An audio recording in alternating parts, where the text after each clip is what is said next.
In the summer of 2014, a crowd assembled at Arizona State University's outdoor track. Fellow runners and wandering students couldn't help but come over and see what was going on.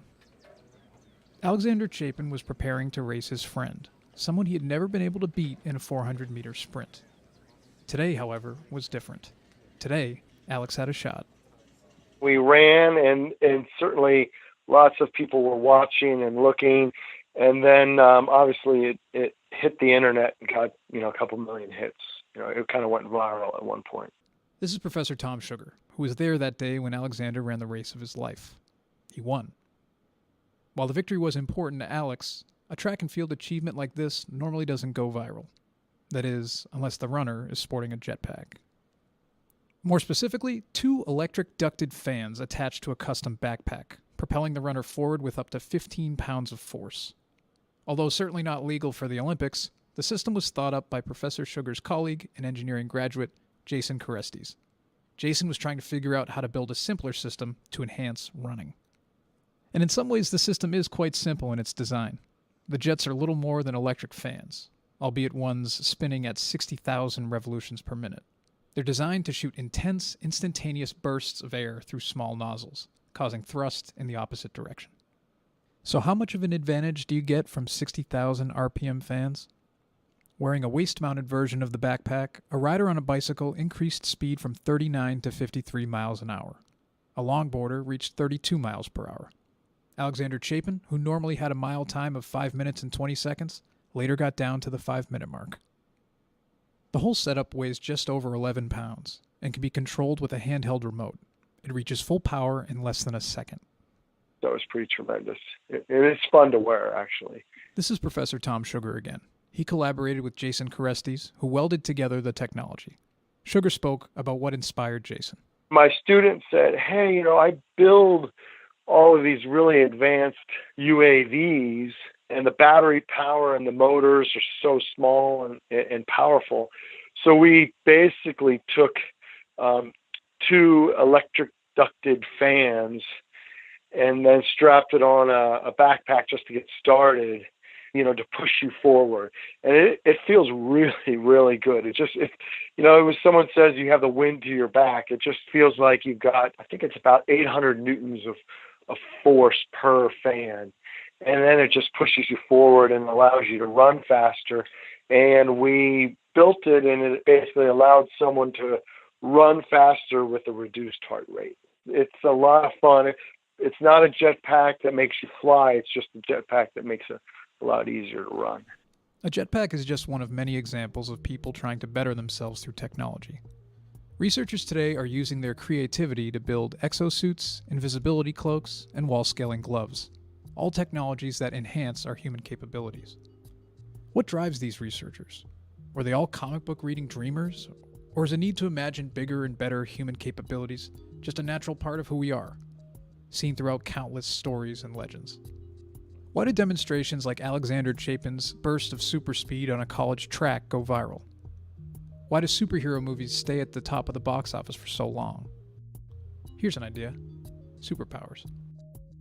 In this episode, we'll talk with 3 researchers whose technologies are giving people the capabilities of their favorite superheroes, from Spider-Man to Iron Man. We'll talk about the motivations behind their projects and what these impulses might say about our interest in superhuman enhancement.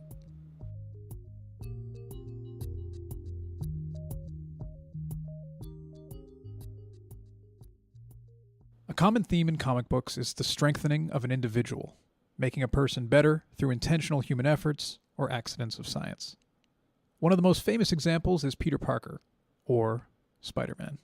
Peter Parker gets bitten by a radioactive spider, and he, depending on what kind of story you're reading, will have more or less spider-like powers. So he's very strong, and he jumps very high, and he can climb up walls with his bare hands, and he can shoot webs, sometimes biologically, sometimes because he's a super genius and he made web slingers. I like that guy. This is Vita Ayala. Vita writes comic books for a living. Wonder Woman, Supergirl, and Batman Beyond, to name a few. It's Vita's job to tell stories that tap into the human desire to make ourselves better, and imagine the ways people would use superpowers if they had them. Vita sees all kinds of ways to use Peter Parker's spider-like powers in everyday life. Being in the city and there's a really long block and you just need to be on the opposite side of it. You don't want to walk all the way around. It's like half a mile of walking when it could just be one block. I definitely would just immediately climb over the buildings. Like there's no doubt. Paul Steen, a professor at Cornell University, wasn't necessarily into comics, but he was into climbing. I was a tree climber as a youngster, and there was always some point where I had trouble grabbing onto what I needed to, and so forth. This is Paul, currently a professor of chemical and biomolecular engineering. He's always had an interest in the phenomenon of surface tension. You may be familiar from the kitchen if you have a very smooth countertop there and you have a flat glass pane, for example, that you're trying to clean off, and if it happens to have some liquid underneath it and gets squished against the countertop, then you can have a very hard time getting it off, and that is due to the surface tension that is acting around the perimeter of the little piece of glass or the pane of glass. Paul and his team sought to take advantage of this idea, one taught in high school chemistry labs every year, to create an adhesive that would seem suited for a superhero like Spider-Man. Or maybe Beetle-Man? After dinner one night, Paul's friend and colleague Tom Eisner wanted to share a recent discovery. It was about bugs. Eisner had just found that the palm beetle, native to the southeast United States, had a kind of super strength, on the order of 100 times a person's body weight. This is like you or I being able to hold 6 or 7 Toyota Corollas just through gripping and hanging on to them. These guys are the size of your little fingernail, and even at that size, they're able to articulate 120,000 little droplets at the end of feet.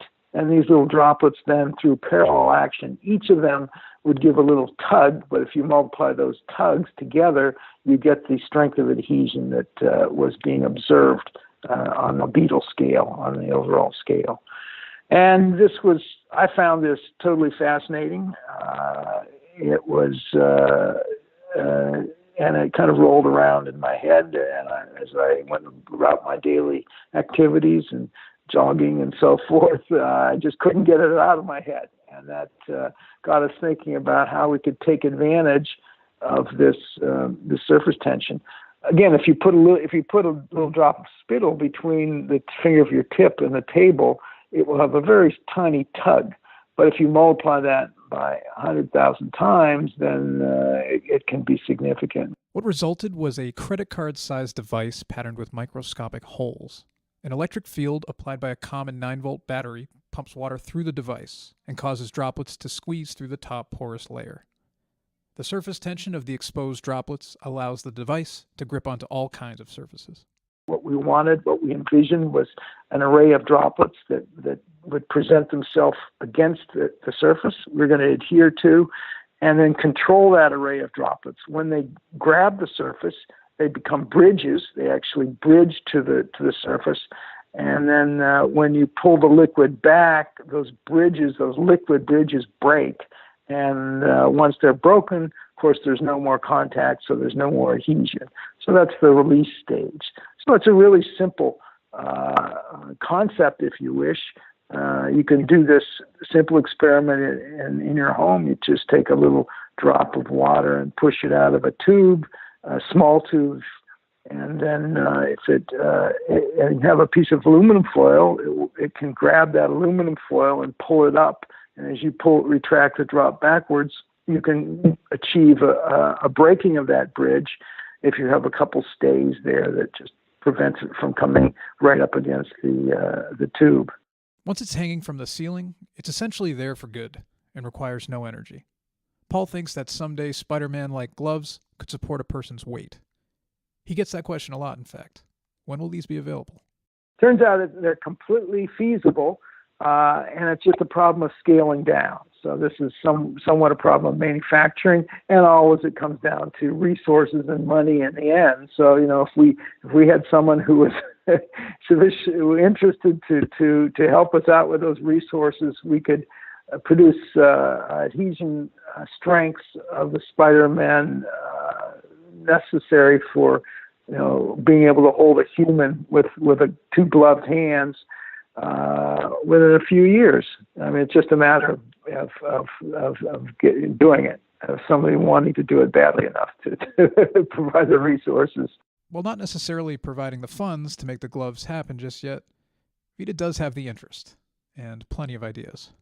If there's someone that needs rescuing, right, you could put on these shoes and climb up, whether that be someone's child that's climbed out on a balcony or some sort of animal or something like that.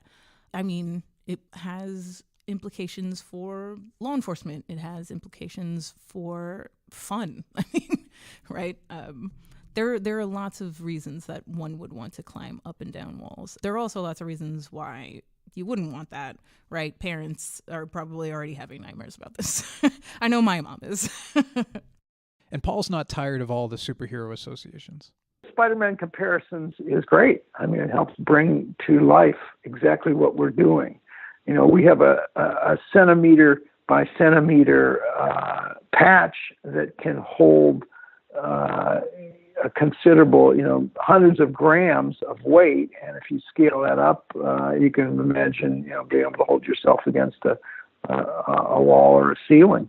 I think imagination in science is most fun when it's coupled with imagination. I mean, it's a lot of hard work, but you need the imagination, the dream. In fact, the dream can pull things.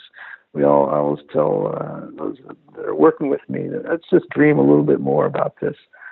So I think it's got a great part in from the scientist's point of view in how we develop, and the dream of going to the moon and so forth. They're all start off as dreams, but the superhero aspects too.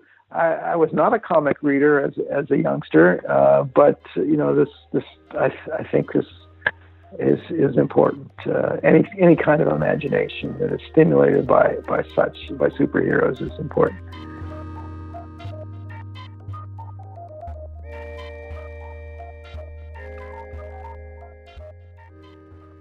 Another sought-after, often imagined superpower is invisibility.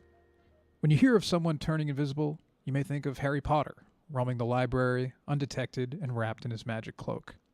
But Vita Ayala has another hero in mind. I mean, the one that jumps to mind immediately is the Invisible Woman, right? I don't know the science behind that and how they explain that, right? I should, but there's been so many incarnations. But basically, she can turn herself invisible, and sometimes she can extend that to objects around her and people around her. I think very, very, very few people should have that ability. Her invisibility is also connected with kind of force fields and stuff. So she's one of the most powerful characters in the Marvel universe, and she can use it almost like telekinesis. But the power is used primarily as stealth to go in and take care of situations so they don't get out of control. For engineering professor Alan Gorodetsky, that kind of invisibility has not yet arrived. But his University of California Irvine research team has found other ways to disappear. Some of the work that we've recently done is to develop adaptive camouflage materials that change their infrared reflectance on demand. And what that enables is basically a surface that can acquire different thermal signatures or apparent temperatures when visualized under an infrared camera. After being stretched or electrically triggered, the thin patches of Alan's material change the way they reflect heat, smoothing or wrinkling their surfaces in under a second. This modulation of temperatures enables an invisibility to infrared night vision tools. So you can think of it as something that reflects heat very well and is shiny like a mirror, to something that's crumpled and not as shiny, and that basically scatters the heat in different directions. And when you look at that surface under an infrared camera, those two states will look very different, and they'll have very different apparent temperatures. And that effectively lets the material or the device, the system that we're using, reappear and disappear under an infrared camera. The inspiration wasn't a spider this time, but a cephalopod, a mollusk like a squid or cuttlefish. Sea creatures with the ability to blend into their surroundings and change not only the color of their skin, but also the texture to match rocks, coral, or other items on the ocean floor. By controlling the size of projections on their skin, going from its own kind of shiny surface to a crumpled one, the cephalopods create textures ranging from small bumps to tall spikes. We were really inspired by cephalopods, which are squid, octopus, cuttlefish, are different cephalopods, and specifically their ability to blend into their background or to blend into their surroundings, to take on the appearance and texture and color of objects near them. It's almost some of the things that you see them do underwater are amazing. It's like you would be in front of a filing cabinet, and then you might have not seen the filing cabinet. It might be behind you, but all of a sudden it would look like you were part of the cabinet. I mean, it's just remarkable feats of camouflage that these animals can perform. So the material might not necessarily let you change into whatever color you want, but under a thermal camera, you could look like you have the same temperature as your background, and you could change that on demand. This capability is a valuable one for applications where you might need to control thermal radiation. Think smart windows that need to maintain a specific temperature, or containers that need to keep food fresh. Or maybe you just had a long day on the track. Let's say you're a marathon runner and you go on a 26-mile run, and right at the end of this run, they're giving you these aluminum sheets to wrap yourself in so that you can trap all your radiated heat and stay warm, because your body temperature is going to drop. Now, that is different for every person. So one person, might be really, really cold and they really want to trap all their heat. And another person might, not be as affected, and might want only kind of a lighter covering, let's say, or something that doesn't trap heat as well. So you could imagine a technology like ours. In one state, it would keep that person who's really cold and really needs to maintain all their body heat. It would trap all that heat and keep it in. In another state, you can imagine technology like ours would let that heat out. So that would be the idea, and one potential application to keep someone, let's say, who went on a run, to keep them comfortable. So it's not the Invisible Woman or Harry Potter, but it's somewhere in the ballpark. And it's an important step in the direction of true invisibility. People use invisibility as a catch-all for many different things. Strict invisibility would basically be disappearing, and no matter how somebody looked at you, they wouldn't be able to tell that you were there. So I guess the cloak in Harry Potter to me is a great example of that. Right, so you can see through the person, you can see around the person, but it doesn't. It's like they're not there at all. In our instance, the variant of invisibility that we have is more about camouflage and more about blending into your background. So becoming so similar to your background that for all intents and purposes, you can't be distinguished from that background. Alan has no doubt that they'll someday be able to develop a material that can change its texture and appearance in the same way as these cephalopods. Changing your appearance to blend into your surroundings through camouflage or shifting shapes, after all, has been a timeless desire, he says.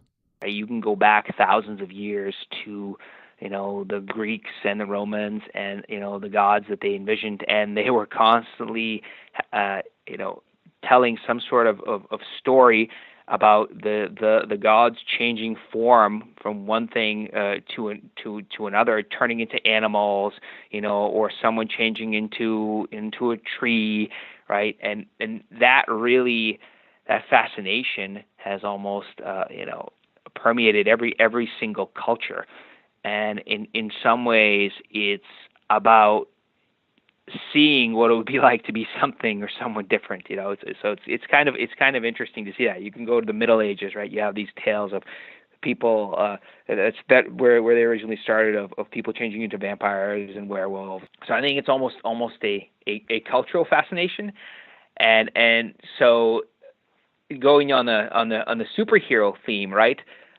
Isn't it great to be anyone or anything you want? Right, so that. I guess that's why people view that as a superpower, or that's what most people think. In nature, if an animal can't blend in and hide, it might need to develop a different way to defend itself. Invisibility is one way to protect yourself. Another way is a full-body armor suit, one that's much more easily seen. My name is Colonel Jim Miller. I'm a U.S. Army Special Forces officer, Green Beret. I've been in the military for about 28 years or so, and I have a strictly operational background, meaning that I'm not an engineer or an acquisitions or program management professional. I come from time spent with 3rd Special Forces Group, 7th Special Forces Group, and other units out there. And I've traveled and been employed pretty much throughout the world in many places with the exception of Pacific Theater. Army Colonel Jim Miller is the director of the task force in charge of designing the Tactical Assault Light Operator Suit, or TALOS. News outlets have referred to TALOS as an Iron Man suit. To help you visualize how the suit works, the TALOS operator is put inside a compression suit that extends to the ankles, to the neck, and to the wrists. The suit's base layer hosts a variety of physiological and biological sensors. Actuators serve as the muscles to power the suit. TALOS is outfitted with full-body ballistic armor, integrated heating and cooling systems, embedded sensors, and computers.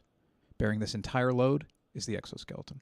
Think about putting the bones of a body on the outside of the body that have all the right degrees of freedom, that have all the right strength to be able to manage and sustain the weight of the payload that we're now putting on that system in and of itself, the exoskeleton itself, that goes from load-bearing touching the ground all the way up to the upper portions of the body, be it on top of the shoulders or even up to the top of the helmet, because we could seek to provide at least a passive actuation to a helmet to decrease that burden. This is an exoskeleton that provides dynamic, kinetic movement for the operator. Again, elite athlete moving within a system, unimpeded if not enhanced. That's the goal. The next generation combat operator suit provides ballistic protection. It allows upper and lower body movement through actuators. It allows health monitoring via sensors and situational awareness through enhanced heads-up displays that can help an individual in the suit find his or her target. And those are the 4 principal tenets we were trying to get: survivability, capability, situational awareness, lethality. And that's for the Mark V prototype, the combat operator suit that we are focused on right now. Supplying power to an untethered suit is, of course, a challenge. So is reducing weight, given all the capabilities stacked onto the suit. The same with the helmet. Special Operations is currently looking at ways to build heads-up displays that both withstand ballistics and augment one's environment with critical data. It's a holistic system with an open architecture. If a new technology arises, it can be easily swapped in. Colonel Miller and his defense team have not produced a full suit just yet. They're striving to finish the prototype. We're putting an elite operator, elite athlete, inside of anywhere from 50 to 400 pounds of equipment, and we expect him to be able to move like he or she wants, unimpeded, if not enhanced. That's the goal. That's the vision. These technologies don't necessarily provide the superhero capabilities seen in comics, but they're getting close. We have jetpacks that don't necessarily make us fly, but make us run faster. We have materials that give us invisibility, but thermal invisibility. We can use a Spider-Man adhesive, but the gloves aren't in Walmart just yet. It's actually a lot harder than you might think to improve the human being, says Professor Tom Sugar. The human body is a really well-tuned muscular skeletal spring-loaded system that is super well-tuned, and it's hard to enhance the human. And so I think that would be overall my biggest thing is it's actually quite difficult to enhance the human being because you've been tuned to be able to walk, hundreds of miles, or you've been tuned to be able to run a 26-mile marathon. So it's difficult to make that human being better. It's actually harder than you think to enhance the human being. So in place of super applications are more reasonable ones, less flashy but just as useful. Maybe we don't scale walls with Paul Steen's Spider-Man adhesive, but we can use it for pick-and-place applications in factories. Or maybe drones can use it.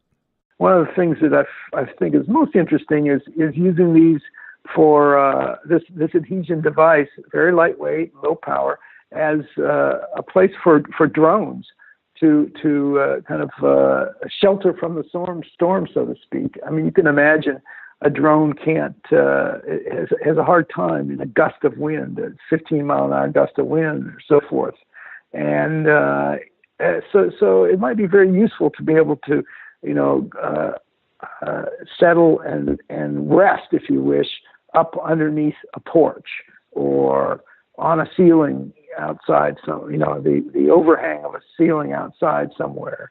And this device is ideal for that. Similarly, Professor Tom Sugar and his team are designing exoskeleton devices, made less to make us full-fledged Iron Men and Iron Women, and more designed to give everyone a little bit better mobility. Instead of a super suit, perhaps a passive one that helps your shoulder when you're lifting something over your head. I think exoskeletons are going to play an important role without the super suits, just with passive systems that might help your lower back when you're lifting, or passive systems that help your shoulder when you're working overhead. So I think you're going to see these systems being used in industry quite broadly, where the super suits is super exciting, but they're expensive and they don't, with battery power, battery technology, they don't last that long. So I think that these passive systems are going to be used much more broadly than the super suits. Along with assisting the able-bodied, Tom's lab is focused on improving mobility for people with disabilities. He's especially proud of an ankle prosthetic device that could provide amputees with ankle motion and push-off power comparable to the gait of an able-bodied person. It's called Sparky. I'd say we're most proud of that original Sparky ankle, the spring ankle with regenerative kinetics, because it took a lot to get an ankle that can push 250 watts. And then for running, it's 1,000 watts, but it's got to be in something that weighs, 1.5 kilograms kind of max, or 2 to 3 pounds. That's really difficult. And then that device has moved on to be commercialized by Group Spring Active, and we're really proud of that device. Vita Ayala finds it fascinating how much science fiction has driven reality, and how comics can provide a kind of blueprint for the next generation of technology. There's really something to be said about imagining as big as you can, right? So we will not maybe be able to do everything you see in comics, but the ideas that get planted in someone's head when they see that and when they read that and interact with that can spark all kinds of cool stuff.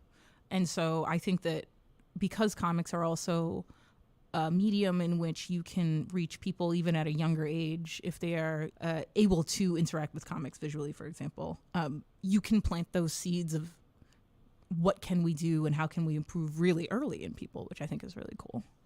I find that comics and fiction are blueprints for all of the really cool stuff that we can do next. And I love using my imagination to try and see where we can go as people and how we can improve everything as people. I think one of my favorite characters recently in a superhero thing was Shuri from Black Panther, because she's this amazing force of good and very positive, but she also is very ambitious. And she's like, yes, they work, but I can make it better. Why wouldn't we want to make this better? And I'm like, yeah, please. Given our timeless quest to give ourselves powers and better than human strength, it's important to remember the power of the human being designing the technology, using the technology, or in the case of Colonel Miller and his elite athlete troops, those operating from inside the suit. We think about truly what gives us success, what gives us drive.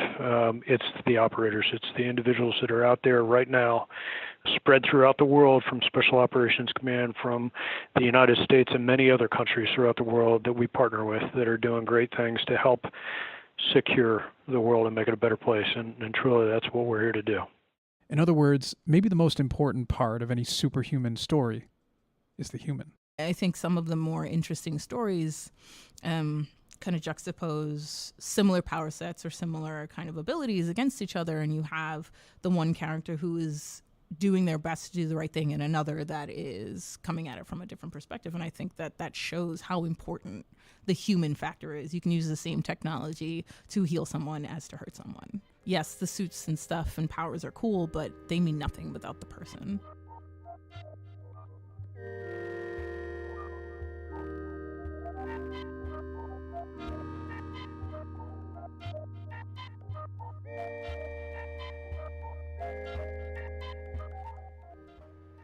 This has been an episode of Here's an Idea. I'm Billy Hurley for Tech Briefs Media. To learn more about all kinds of innovative technologies, you can follow our stories every day at techbriefs.com. For news about Vita Ayala's upcoming work, including The Wilds from Black Mask Studios and Submerged from Vol Comics, you can follow Vita on Twitter at DefinitelyVita. Here's an idea. Write us a review on iTunes. We'd like to hear from you. Let us know what inventions you'd like to hear more about, and email us at feedback@techbriefs.com.